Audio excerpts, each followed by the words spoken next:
com o que tá na mídia agora, né? O caso do jogador Daniel Alves. Ele foi julgado, foi condenado e recentemente ele saiu, né? Qual a opinião de vocês sobre essas saidinhas, sobre essas... como é que eu posso... Na verdade, que até que eu já falei pra gente no grupo. Então, explicar pra gente, que a gente não consegue entender, de novo, emocional, porque pra gente é assim, pagou fiança, tá livre. Pagou fiança, o direito perdeu, não existe justiça no mundo, o dinheiro comprou tudo. Tipo, a gente que é leigo levando pra isso. Explica pra gente o que é, tipo, essa diferença o que aconteceu. Porque, o Gosto comentou, ele não virou inocente por causa de pagar fiança. Não. Então, esse tipo de linha, pensamento. E outra coisa também, ficou preso enquanto não havia julgamento, Parece um contrassenso. aí julgou e agora saiu. Parece um contrassenso, realmente. Bom, o caso do Daniel Alves. Primeiro ponto que é importante falar: a gente não tem acesso ao processo, a gente não viu as provas dos autos. O que a gente vai falar aqui é o que é divulgado na mídia. Sim. Então, o que é divulgado nas redes mais famosas aí. O Daniel Alves foi condenado, né? Foi condenado em primeira instância. Uma pena que ao total daria 9 anos, mas no regime fechado 4 anos. Então, ele foi condenado.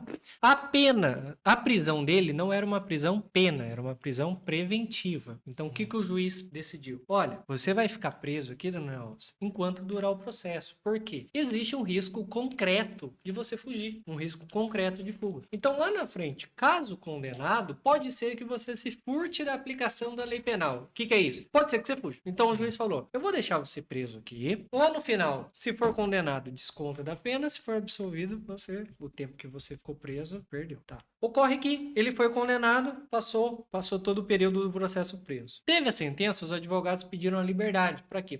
Para que ele responda os recursos em liberdade. Por quê? O processo não acabou. Então, assim, a situação jurídica dele ele tem uma condenação em desfavor dele, só que ele ainda tem recursos a serem impetrados. Então, tecnicamente falando, entre aspas, é presumidamente inocente ainda, porque a sentença não transitou em julgado. Vamos traduzir isso pro popular. O que é isso? Ainda tem recurso. Não é uma decisão que não cabe recurso. Tá. Inclusive, ele pode ser absolvido.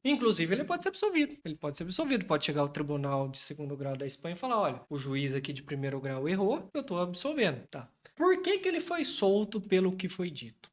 Pelo patamar da pena que foi aplicado, a pena não foi muito alta. O tribunal entendeu que logo ele já teria direito a uma progressão de regime. E que isso acarretaria, em pouco tempo, ele já progredir para o semiaberto, aberto. Além disso, os juízes entenderam que aquelas medidas cautelares, aquelas questões dele fugir, dele não respeitar certas medidas, agora não existem mais. Parece um contrassenso, porque se existia um mês antes dele ser condenado, agora existem ainda mais, porque ele já foi condenado. Mas os juízes entenderam dessa forma.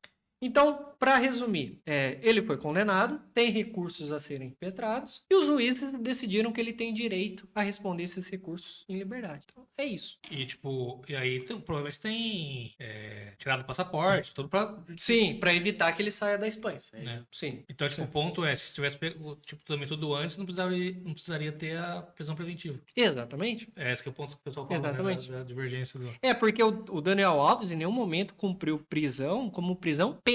A prisão dele foi preventiva, uma prisão durante o processo. Agora os juízes entenderam, vamos deixar ele responder o processo em liberdade. Ao final, se condenado, se confirmada essa condenação e não couber mais nenhum recurso, pode ser sim que ele volte para a prisão. Nada impeça disso. Aí vai ter que ser feita uma conta de detração, que ele cumpriu aqui fora, se ainda falta muito, se falta pouco. Mas sim, existe a possibilidade dele voltar a ser preso. É muito louco isso, né? Porque, tipo, eu mesmo, até o Eduardo falar isso pra gente, eu achava, tipo assim, pagou fiança, acabou. Não. Morreu, tipo... morreu o caso, né? Tipo assim, o cara pode ter pago, tipo, 5,5 milhões pra ano que vem voltar pra cadeia. Sim. Ele corre o risco disso. Sim. No caso do Daniel Alves, o que repercutiu muito negativamente na opinião pública, eu penso que foi a fiança, especificamente. Porque a fiança, a impressão que passa para a população é que você está comprando a justiça, você está comprando o judiciário e que o rico vale a pena cometer crimes porque pode pagar fiança e sair. Então, isso acaba, de certa forma, descredibilizar a imagem do Poder Judiciário. É um instituto muito polêmico, ele poderia ser solto, inclusive, sem fiança, com outras medidas. Os juízes entenderam por bem aplicar a fiança, então é isso. Mas ele poderia ser solto, por exemplo, com uma prisão domiciliar, não precisava da fiança. Tornozeleira. Tornozeleira, poderia. É uma medida cautelar como qualquer outra. Entendi. Algum ponto? Daniel Alves ficou esclarecido. Claro. Na verdade, ele pagou a conta do Robinho, né? Exatamente. E eu acho que ele não saiu antes em razão disso. Exatamente. Porque o Robinho teve essa oportunidade E e... veio pro Brasil. É. Aí os juízes pensaram, nossa, um caso muito similar, o Robinho não cumpriu a pena na Itália e veio pro Brasil. Então vamos deixar ele preso aqui para que evitar qualquer coisa. É, verdade. Então já